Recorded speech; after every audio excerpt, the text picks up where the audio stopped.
In March of 2021, I was asked by the Senate Armed Services Committee what I thought the timeline might be for any potential conflict in the Taiwan Strait. I responded that I thought our concerns were, in fact, in the next 6 years. Well, I was fortunate to visit Taiwan just a little over 6 months ago. Government officials there described the last 2 years in their security environment as the most severe in their history, with multi-domain blockade rehearsals and attack demonstrations from all directions, from all domains.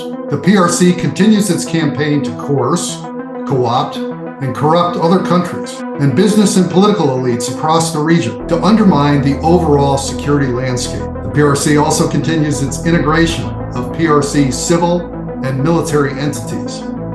It continues to deepen the reach of its national security laws, even affecting U.S. business in the PRC. And lastly, the PLA continues to follow Chairman Xi's edict to fight and win by 2027.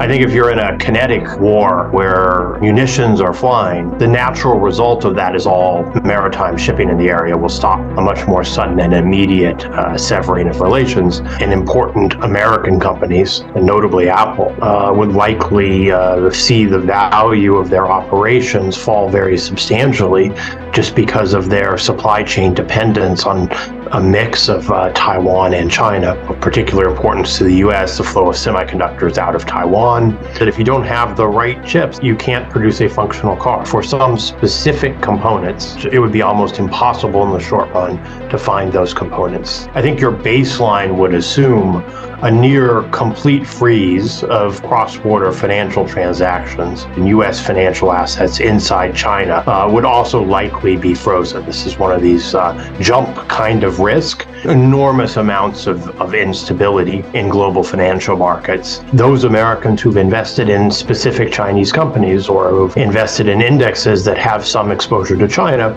would see a meaningful portion of their wealth impaired. It would be responsible for all those making significant investments to make their portfolios, to the extent possible, resilient in the face of this kind of shock.